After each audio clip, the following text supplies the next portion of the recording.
binubog daw ni Richard Gutierrez ang asawa niya. Yun ang mga ibinabato kay Sarah. Na magastos siya into drugs. Uy, unfair yun ha. Mainit pa rin pinag-uusapan ngayon sa social media ang naging patutsada ni Annabel Rama tungkol sa kanyang manugang na si Sara Labati. Umalma din ito sa mga chismosang marites na nagpapakalat ng fake news ayon na pagalitan pa ni Tita Annabel. Ayon kasi sa kanya, pinagmumukha daw kasi siyang kontrabita at ang daming lumalabas na samot-saring kwento tungkol sa dahilan ng paghihiwalay daw di umano ni na Richard at Sarah. Nabanggit kasi sa interview ni Tita Annabel na trabaho na daw ng trabaho si Richard samantalang nagbawaldas lang daw ng pera ang kanyang asawang si Sarah. Subalit nilinaw naman itong ayaw niya maghiwalay ang dalawa dahil mahal na mahal niya ang kanyang mga apo.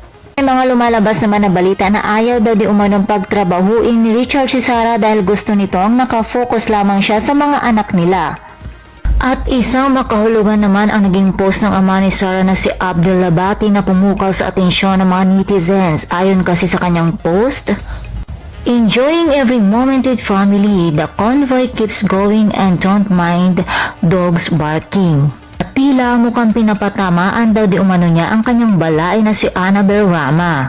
Sa latest vlog naman ni OG Diaz sa Showbiz Update, nauna na pag-usapan din nila ang isyong ito. At ayon nga kay OG, madami daw samot-saring balita na lumalabas sa isyong ito at hindi na daw alam kung ano nga ba ang totoo at kung sino nga ba ang nagsasabi ng totoo. Si Richard daw ba o si Sarah, si Tita Annabel daw ba o ang kampo ni Sarah? Isa na lamang sa balitang lumalabas ay binubugbog daw di umano ni Richard Gutierrez si Sarah. Kaya naman nagpasaklolo na daw ito sa kanyang mga magulang at iniwan si Richard. Nagiging bayolente na daw kasi ito tuwing lasing at seloso daw ito. Ayon naman kay Mama Ogs, napaka-unfair daw ito para kay Richard kung sakaling hindi ito totoo. Parang hindi naman ito kapanipaniwala dahil nakikita naman ito kung gaano sila ka-sweet sa kanilang mga previous posts sa social media na mapapasana all ka na lamang talaga. Kaya sana lamang daw ay magsalita na si Richard dahil mabigat ang paratang sa kanya. At ganoon din kay Sara Labati, may mga mabibigat din na paratang tungkol sa kanya, lalong-lalo na ang paratang sa kanya tungkol sa ipinagbabawal na gamot. Ay nako, napaka-unfair talaga ang balitang ito tungkol sa kanila dahil nga naman wala sa kanilang personality na magagawa nila iyon, lalong-lalo na at nasa showbiz industry pa silang dalawa. Samantala, grateful naman si Sara Labati sa kanyang bagong proyekto na Lumuhod Ka sa Lupa. O ayan po Tita Annabel, may work na si Sara.